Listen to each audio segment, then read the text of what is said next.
좋은 생활에 일이 되시기 바랍니다. 감사합니다.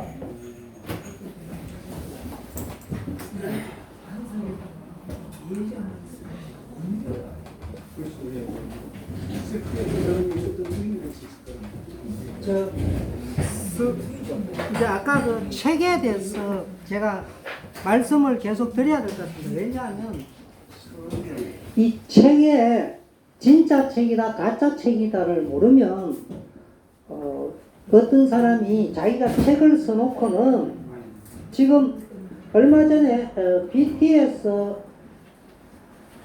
B가 이 남자가 세계에서 제일 미남이라고 12번 뽑혔는가 그렇습니다. 그래가지고 얘하고 또 그 정국이라는 애가 개량 한복을 입고 왔는데 그 개량 한복이 별로 비싸지 않은 중소기업의 개량 한복이었는데 그 수소문을 해가지고 전 세계에 다 팔려버렸습니다. 그러니까 그 개량 한복 그 회사에서 옷을 없어가 못 팔았고 또 얼마 전에 이 B가 뭐 했던 그것도 막 마찬가지인데 마찬가지로 이 중국에서도 고대 중국에서도 책을 딱 쓰고 나면 이거 공자가 썼다 이렇게 이야기합니다.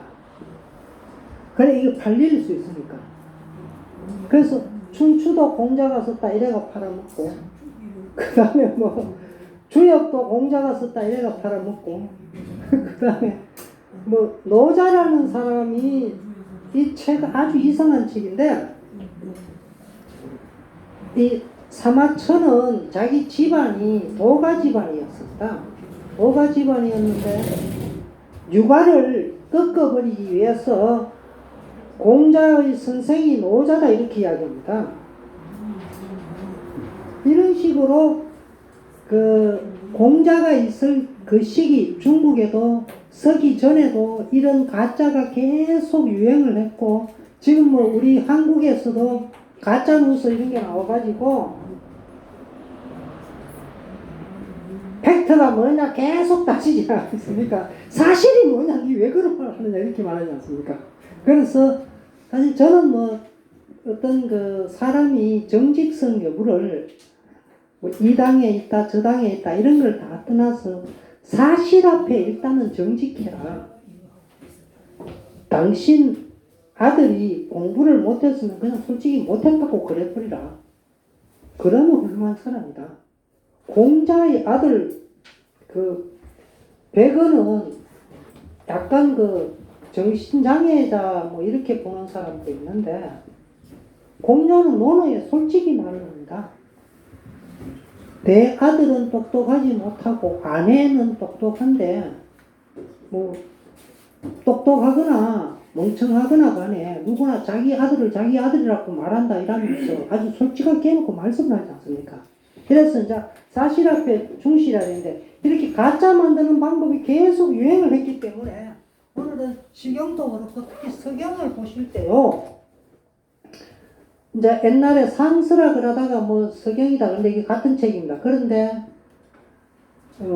아마 책을 보시면 검문상스라는 말이 있고 고문상스라는 말이 있습니다. 그럼 이게 똑같이 이제 고문상스와 검문상스를 써놓고 보면 이게 더 오래됐고 이게 오래되지 않은 것 같은데 이게 더 오래되고 이거는 또 밑에 들어갑니다. 그 검문은 언제나 하면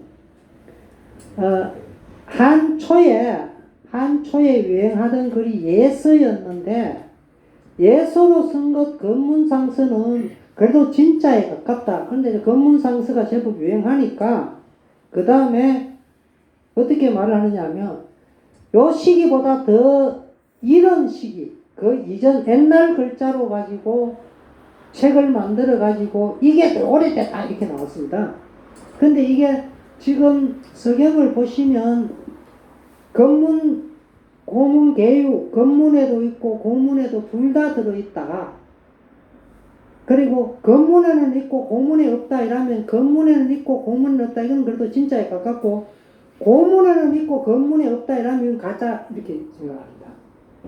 이와 같이 그 시기에도 계속 가짜를 만들고 있었기 때문에 우리는 책을 볼 때 진짜 가짜부터 먼저 자꾸 판별하는 눈이 있어야 시대의 어떤 그 진실성 같은 걸 알 수 있다 이겁니다. 예를 들어서 노자 도덕경이 그렇게 오래되었고 공자가 노자를 찾아가서 예를 물어봤다 이러는데 이거는 완전히 뭐 노자라는 사람은 공자한테 육두문자로 욕을 하고 니 뭐 그렇게 잘난 체하고 어쩌고 저쩌고 욕 실컷 했는데 공자는 밖에 나와서 뭐라 그럽니까? 제자를 만나가 나는 오늘 용 같은 사람을 만났다.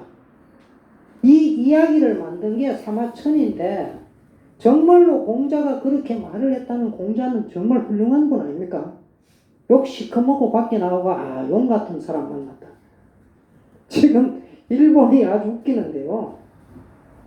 일본에 지금 태풍이 와가지고 태풍 온다 그러니까 얘들이 마트에 가가지고 물건을 다 사재기를 해버렸는데 근데 그 마트에 가면 우리나라 제품 신라면 안 사가고 가긴 하고 있죠.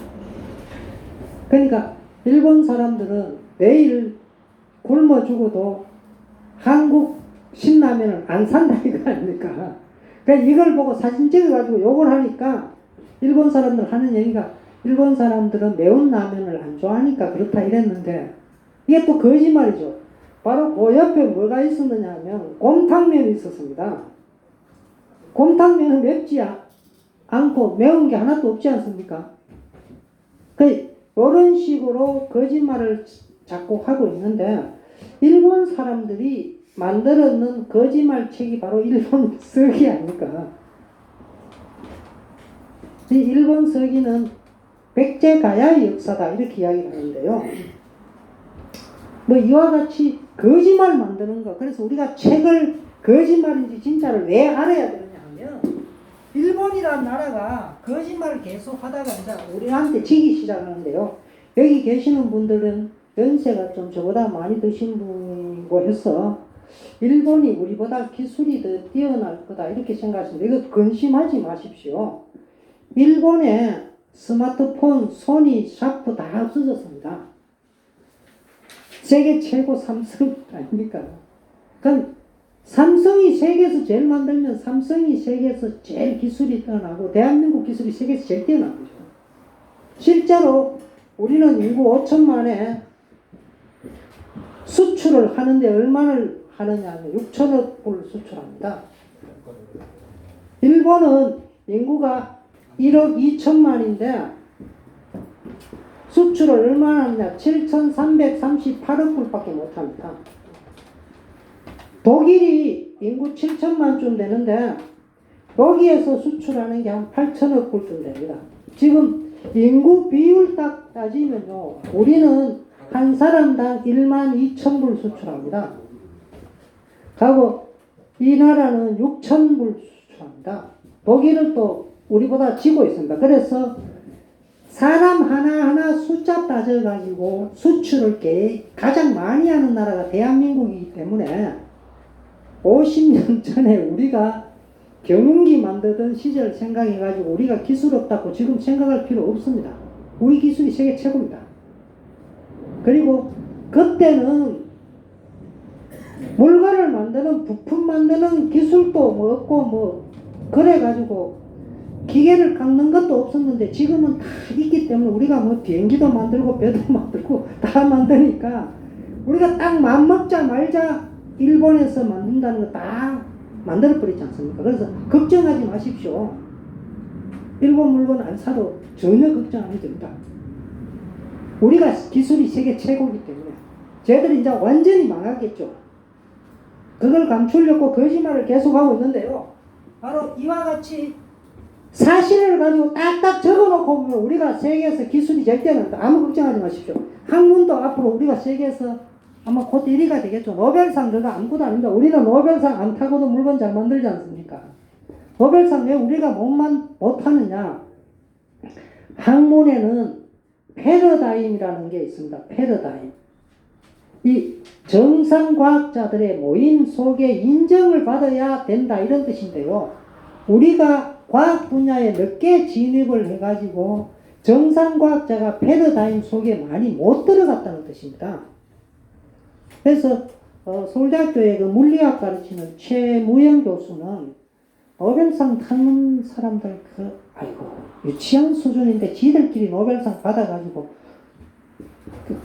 돌려가면서 노벨상 먹기 하고 있다고 이렇게 책에다가 직접 쓰대요. 그러니까 우리 기술이나 기초 학문 이미 노벨상 수준 뛰어넘고 있습니다. 걱정 전혀 하지 마십시오. 뭐 평화상 이런 게 아니고 과학 분야에서. 그래서 이제는 이제 어제의 것을 다 잊어버리고 이제 그래서 제가 서경에서 건문상서와 고문상서가 가짜 만들어지는 과정을 제가 쭉 말씀을 드렸는데요. 이것도 사실은 서경이라는 이 상서라는 책이 BC 한 200년 전후에서 차이나에서 나타났습니다. 그러니까 공자 죽고 난 후에 약간 뒤인데 한 300년 뒤에 나타났습니다.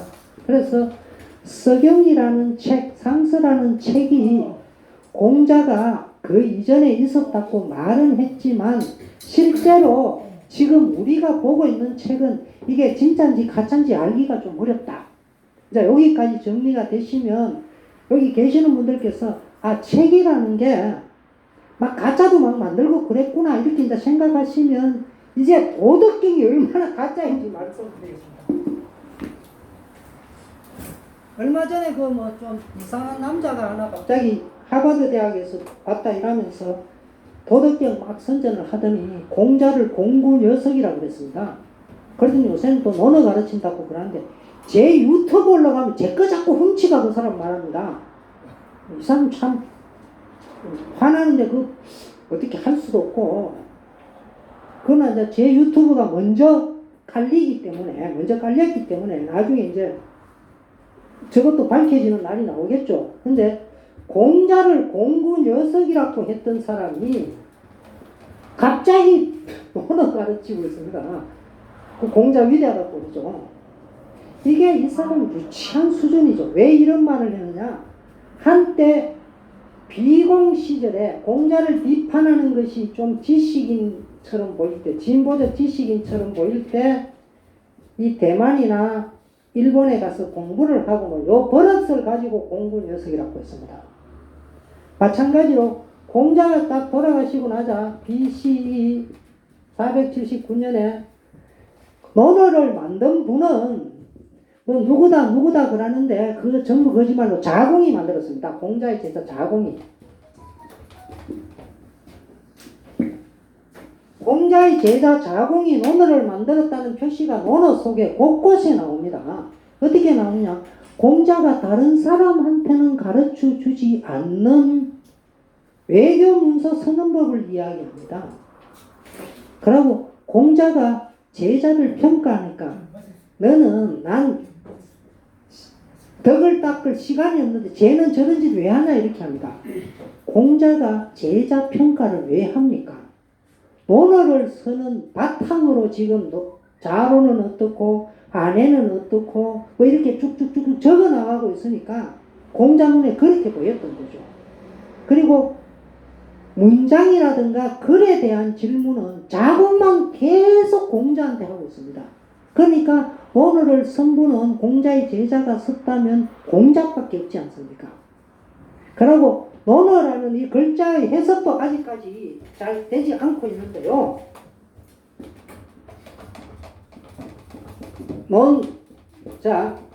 더하기 아닙니까? 여기 계시면 댁에 가셔가지고 가만히 처음부터까지 글자를 다 해석하고 다 살펴보십시오. 은과 어가 있는데 어는 정확하게 공자가 제자한테 말해주다 할 때 어를 씁니다. 어는 그냥 말이라는 뜻으로 씁니다. 말해주다. 자, 공자가 제자에게 말해준 것을 공자가 돌아가시고 난 후에 심상3년 할 때 토론했는 거다. 이게 논어라는 뜻이죠.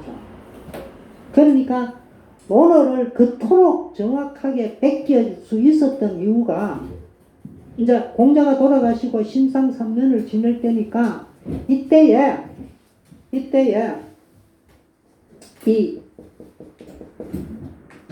나는 선생님이 나에게 이렇게 말씀해 주시더라. 그래, 자아가 들었는 거, 자로가 들었는 거, 개강자가 들었는 거, 남자가 들었는 거, 요런 거를, 그 진짜다, 가짜다, 나도 옆에서 들었다, 안 들었다, 이래가 토론했다. 그래가 논어가 됐습니다. 뜻도 이렇습니다. 어와 은이 다릅니다. 요거는 말해주다.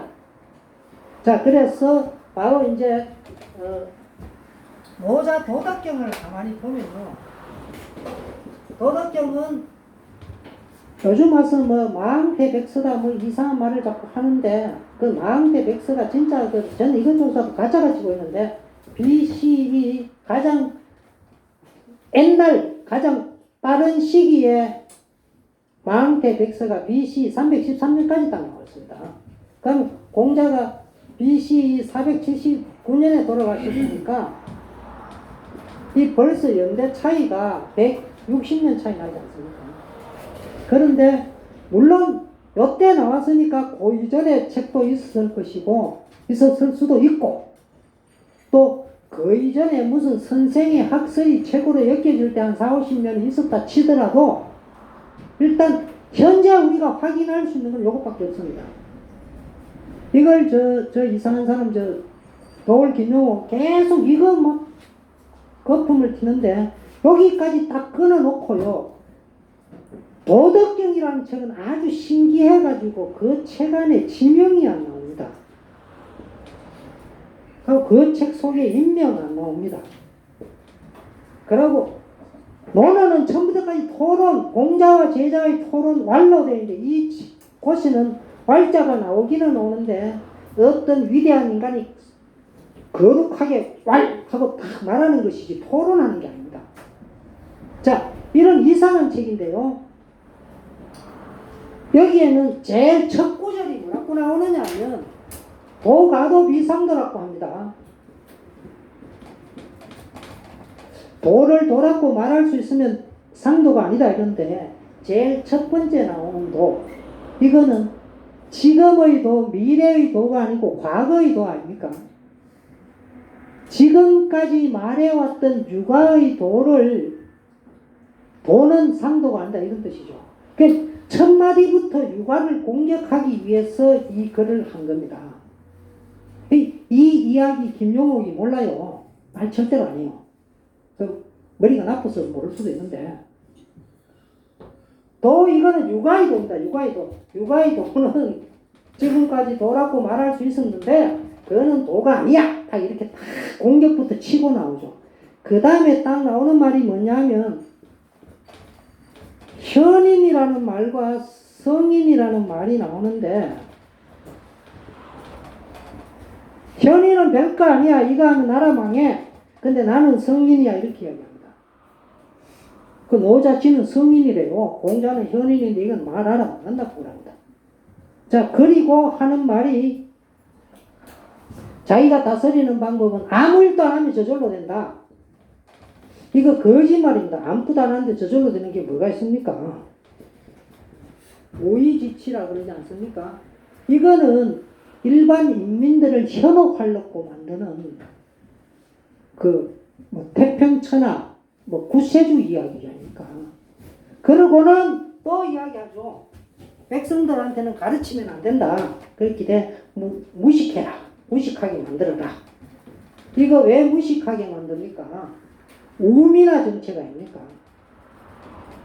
실제로 노자 도덕경을 우리가 역사적으로 알 수 있는 도덕경, 도가파는 누구부터냐 하면 자, 노자 도덕경, 그 다음에 한비자, 관자, 정국채, 회남자, 사기 요것들만 도가적 사고를 담고 있습니다. 그런데 한비자라든가 이 시기에요. 한비자라는 사람 굉장히 무섭습니다. 저는 어떤 사람이 임금이 너무너무 훌륭하다 저 사람. 그래서 가서 나라에 높은 사람으로 좀 뽑자 이러니까 이 사람 하는 말이 나는 벼슬에도 뜻도 없고 욕심도 없고 하는 일도 별로 하고 싶지 않다. 명예도 바라지 않는다. 이러니까 한비자가 왕한테 쟤는 빨리 죽여버리라 합니다. 벼슬에도 뜻도 없고 나라 일을 위해서 일도 안 하고 하고 명예도 필요 없는 놈은 우리나라에 필요 없다. 빨리 죽여버려. 이렇게 얘기합니다.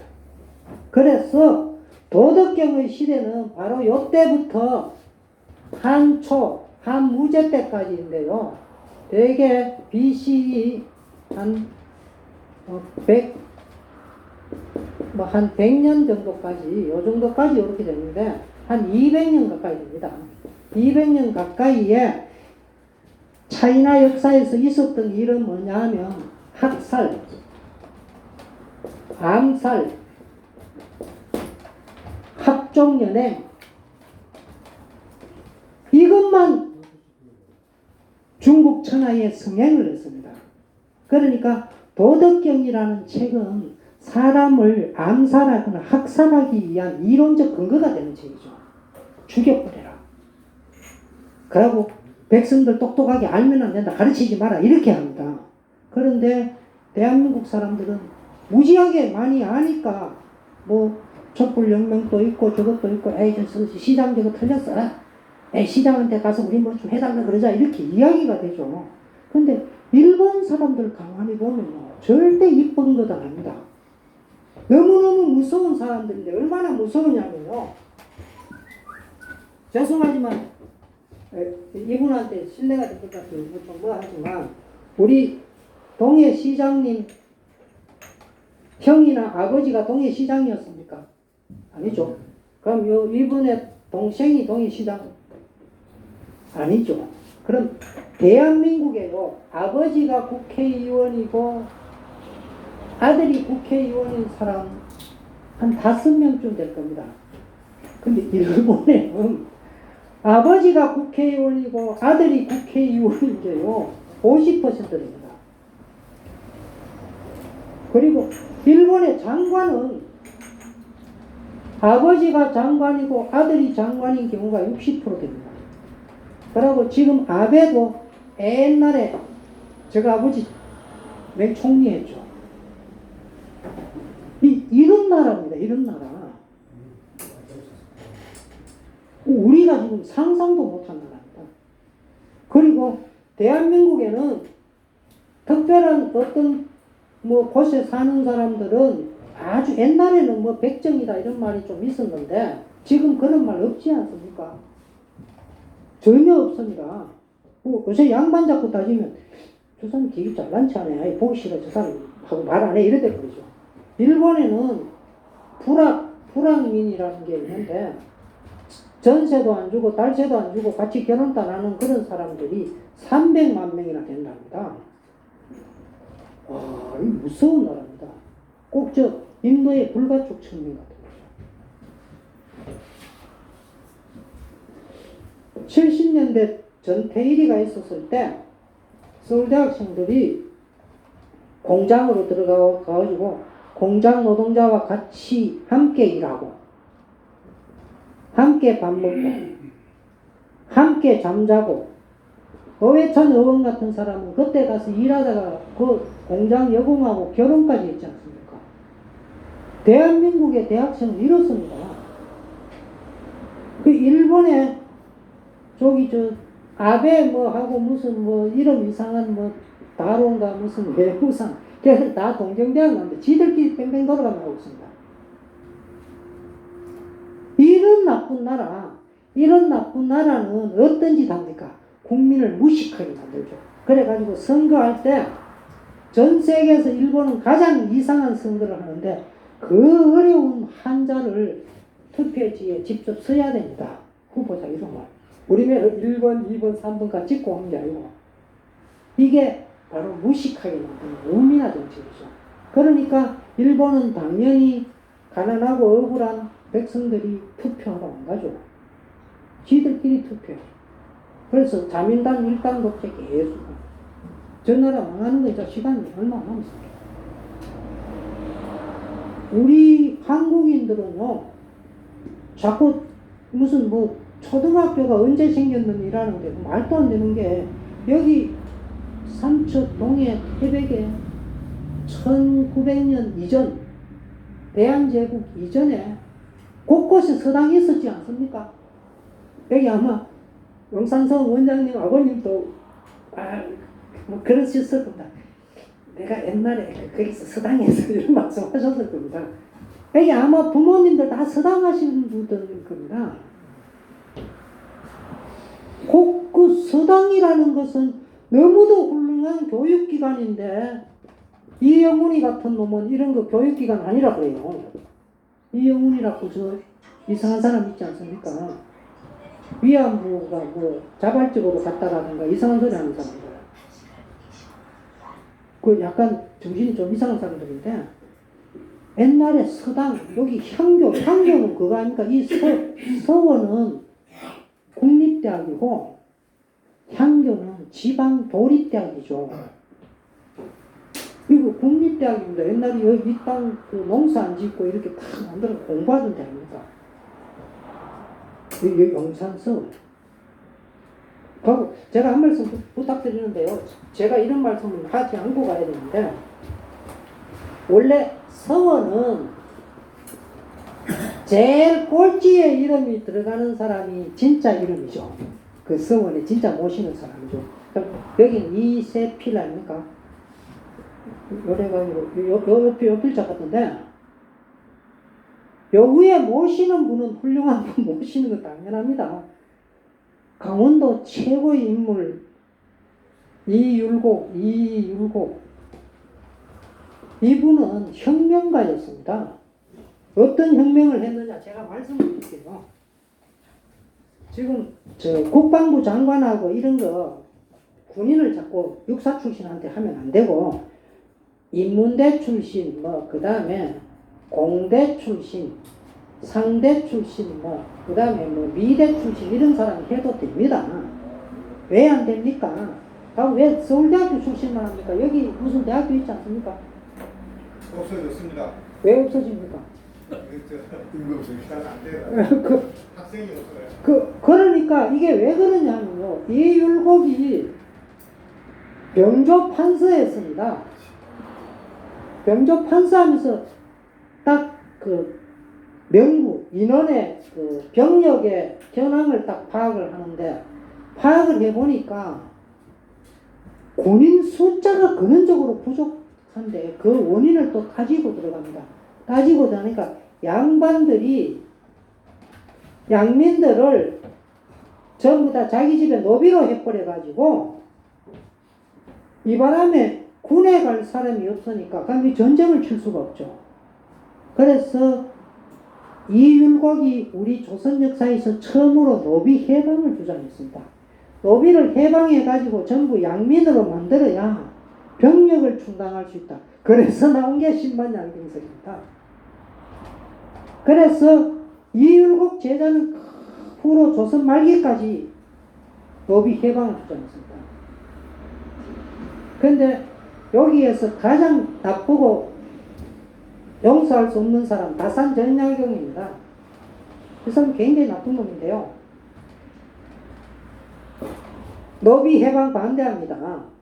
정조까지 찬성한데 정조한테 반대한 유일한 게 노비 해방 반대합니다. 자기 집에 노비가 1000명 더 넘었죠. 8대 홍문관 집안에서 엄청난 삼성의 이건희 아들쯤 됐는가 봐요. 하고 유배지에 가가지고 강물을 끓여들여가지고 연못 만들고 별장 짓고 거기 기생 데리고 살면서 딸 낳고 밤에는 기생 주르륵 모아가지고 돈 집어 던져가지고 죽는 거 보고 기킬대고 웃고 그게 다산정략입니다. 용서할 수 없는 거죠. 그런데 이율곡 선생님 그랬습니까? 돌아가실 때까지 콜록콜록 기침하면서 돌아가셨죠. 그래서 이세필 선생님 앞에 이율곡 옛날에 여기 기록에 보니까 이 성함이 있었는데 없애버렸다고 하던데 없애지 말고 다시 해두시면 그 나쁘지 않습니다. 그리고 이세필 선생님 가문은 그 유명한 이항복인가 백사 이항복 선생님의 정손자이고요. 정손자이면 이분은 가문도 있고 책도 있을 텐데 그 책을 빨리 구해가시고 올리십시오.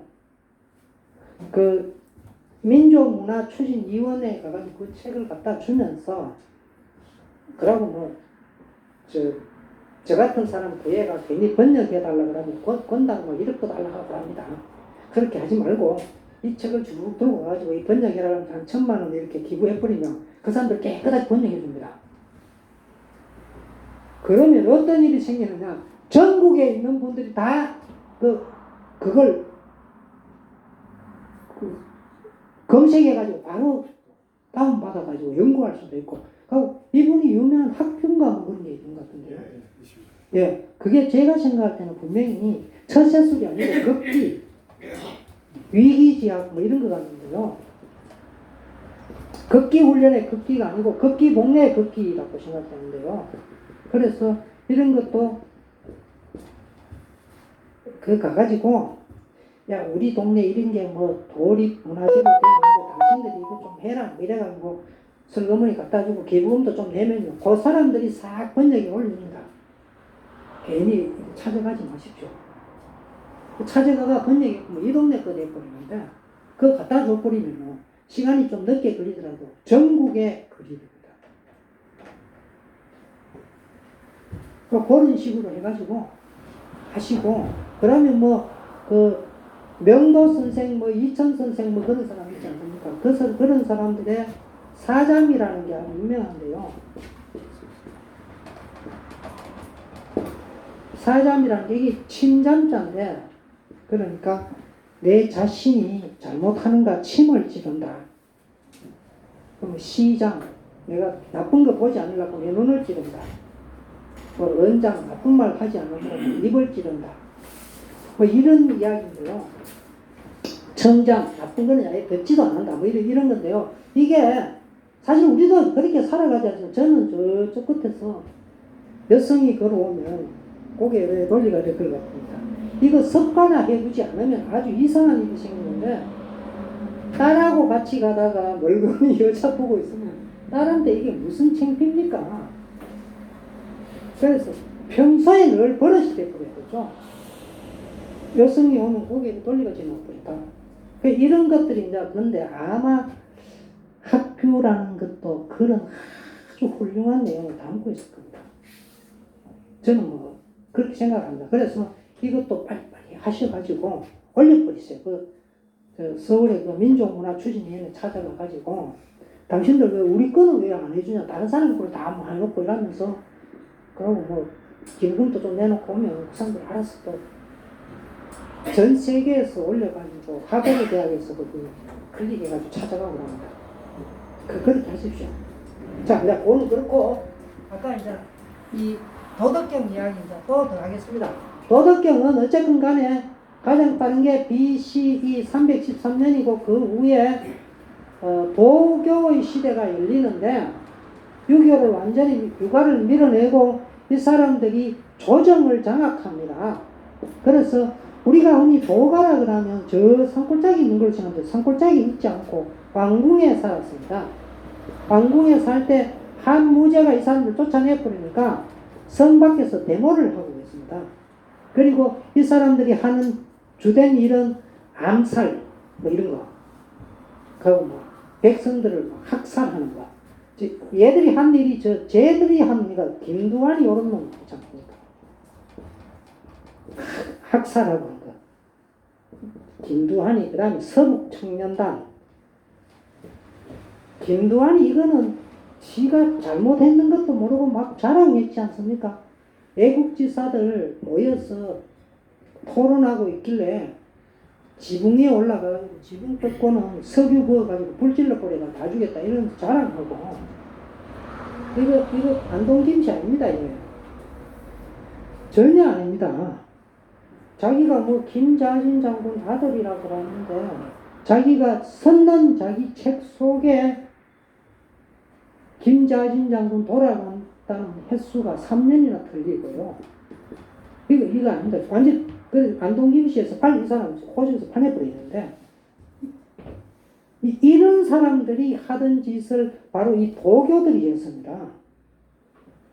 가장 잔인한 학살의 시대, 진시황 학살의 시대가 도가였습니다. 그래서 이게 전부 다 거짓말인데, 아까도 말씀드렸습니다만은, 아까 말했던 논어, 만약에 이 사람이 도덕경이 공자보다 앞섰다면 논어에도 도덕경이 나오고, 묵자에도 도덕경이 나오고, 맹자에도 나오고, 장자에도 나오고, 그리고 여시춘추에도 나와야 되고 한데, 시경, 서경이 비록 나중책이지만 여기에 나와야 되는데 단 한 글자도 안 나오고, 한비자, 관자는 뭐 관중을 이야기하지만 실제로는 나중에 만든 거고요. 전국책, 그리고 회남자, 하고 사기 여기에 나옵니다. 그리고 이들은 한무제가 똑똑해가 이 책을 없애버리고 난 후에 역사 속에서 사라지게 되죠. 그래서 이 사람들은 진나라 때 이게 이제 청담 사상으로 흘러가 가지고 그거하고 좀 결합이 돼 가지고 숲속에 살게 되는데, 진나라의 청담 사상도 사실은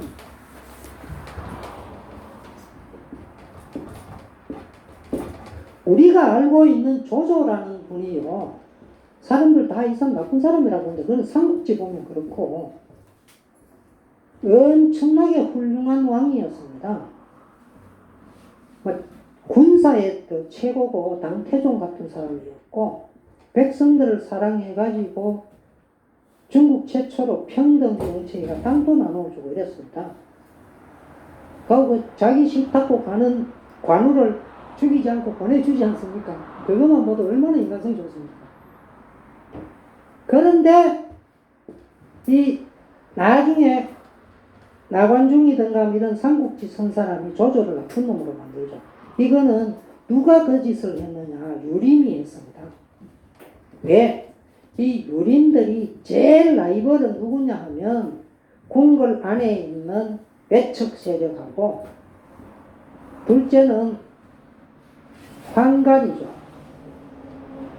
황관, 그 다음에 이 선비들, 이 세 사람들이 서로 각축전을 벌이는데, 유림들은 이게 1등이고 얘들은 죽어야 되지 않습니까?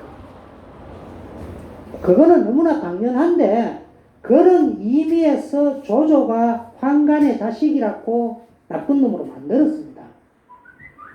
그래서 이와 같이 역사라는 것은 참 가짜 만들기, 이게 너무도 많은데, 그래서 조조같이 훌륭한 인물의 사위였던 해강이 이 진나라는 조조한테 왕위를 찬탈했지 않습니까? 그래가 이때부터 이제 중림치료를 하게 됐죠. 그래서 이런 것도 역사적으로 이렇게 볼 때 사실을 놓고 가만히 보면, 아, 이 사람들이 황간을 이렇게 싫어했구나. 황간을 싫어하는 건 좀 당연하겠다. 그러나 조조가 황간의 아들이라고 저렇게 훌륭한 사람 욕하는 것은 옳은 일이 아니다. 그리고 조조의 그 위대한 정신을 이어받아 준 사람이 모태똥이었습니다. 또 10분을 또 쉬어야 될 것 같은데요. 그리고 다음 시간에는 저쪽에 대구하고 저쪽에 서울하고 저 전라도 영광에서 온 분들이 또 있는데요. 대구에서 온 분이 노래도 한 곡 불러준다는데, 지금 부를까요? 아니면 다음 시간에 부를까요? 지금. 아, 지금 저 장미숙 선배 나와서 노래해요.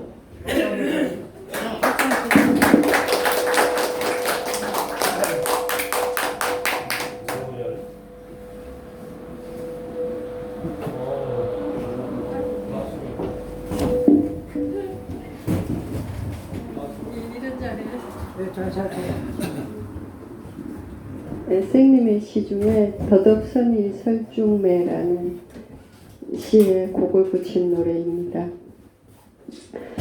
분분히 휘날리는 꽃잎 말구유통이나 마판에 떨어져 말발굽에 짓밟히고 말똥에 습길 때에 누가 설중매 꽃잎이었다 알아보리 화병의 꽃이여 선비에 글 읽는 소리 듣던 날은 아득하고